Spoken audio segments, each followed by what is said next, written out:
મારું નામ કેતન નીતિનભાઈ સાગઠિયા, જે અત્યારે મારા વિડીયો બધા વાયરલ થાય છે, બરોબર, એ બધા ફેક વિડીયો છે. એ લોકોએ મારી માથે આક્ષેપ નાખ્યો છે કે મારી છોકરીને દવા પીવડાવી દીધી, આ તે કોઈ વસ્તુ છે નહીં.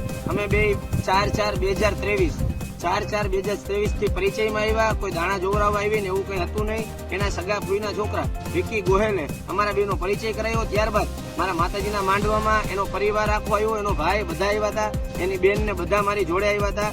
અને હા, કે એ લોકો કહે છે કે લોન લીધી, તો એની છોકરી નોકરી કરતી હતી, તો નોકરી ઉપર ચંદ્રાણી હોસ્પિટલમાંથી એને જોબ છોડી દીધી. કાયમ રાતે ઘરેથી ખોટું બોલી અને મારી પાસે આવતી, અહીંયા મારી સાથે રહેતી, અને એને લોન લીધી છે. તો એના મમ્મીને અને એના પપ્પાને મહિને ને મહિને પગાર દેવા માટે એને લોન લીધી છે. અને હા, જે એમ કે મારી માથે લોન લીધી છે 3 લાખ રૂપિયાની, એ એના પપ્પા માથે લીધી, એ વાત સાચી છે. પણ હા, એને એની ફી ભરી છે, અને એને એકલી નથી લીધી, એને અને એના ભાઈ અનિલભાઈ, જે એના માનેલા ભાઈ છે અનિલભાઈ, એ બે ભાગમાં લીધી છે. એના હપ્તા પણ હું ચૂકવી રહ્યો છું. અત્યારે જે બધી લોનો લીધી છે એના બધાના હપ્તા હું ચૂકવી રહ્યો છું.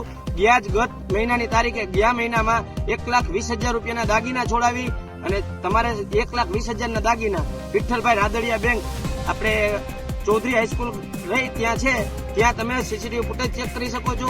ત્યાં કોમલ ધીરજલાલ સોલંકી નામના 1,18,000 કે 20,000 મેં ભરીને દાગીના છોડાવી દીધા. એના મમ્મી અવારનવાર ટોર્ચર કરે છે કે હજી દાગીના પડ્યા, એ બધા છોડાવી દે. અને હા, કોઈ એમ કઈક દાણા જોવા બાબતથી, તો એ બાબતે અમારે કઈ છે નહીં. અને એ લોકોએ જે સુસાઇડ નોટ વાયરલ કરી છે, તો એ સુસાઇડ નોટ પોતે ટાઈપિંગ કરેલી છે. એ તો બધા ભણેલા ગણેલા છો તમે લોકો, બધાને ખ્યાલ જ હોય. જે મારી પાસે સુસાઇડ નોટ છે, મને ખ્યાલ નહોતો કે મારા આટલા બધા વિડીયો વાયરલ થયા છે.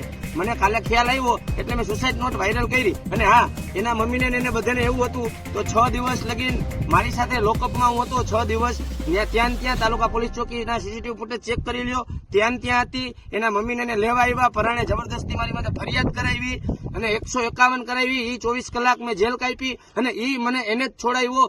તો જો એના મમ્મીને એને હેરાન કરતા ના હોય તો એ શું લેવા એની સાથે ના ગઈ. એના પપ્પા દારૂ પીને ડેલી ઝઘડો કરે છે, એના મમ્મીને મારે છે, એટલે એ કંટાળી ગઈ છે, મારી સાથે જ રહી છે. અને એના મમ્મી ડેલી ફોન કરે છે, ડેલી. અને આ બનાવ બન્યો ત્યારે એનો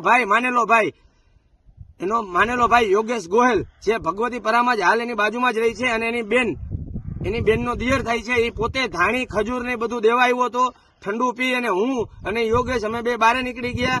અને ત્યારબાદ કલાક પછી એનો મને મેસેજ આવેલો, અને ત્યારબાદ ફોન આવેલો કે કેતન મને ઘરેથી લઈ જાવ. અને હું ઘરે ગયો, ત્યાં એને આ પગલું ભરી લીધું હતું. એના ભાઈ એનો ભાઈ યોગેશ ગોહેલ રહ્યો, એને પૂછવાની છૂટ છે, એનું રેકોર્ડિંગ છે મારી જોડે. અને મેં કાંઈ આ બનાવ નથી બન્યો. સુસાઇડ નોટ એના મમ્મીએ જે છે એ પોતે ટાઈપિંગ કરેલી છે.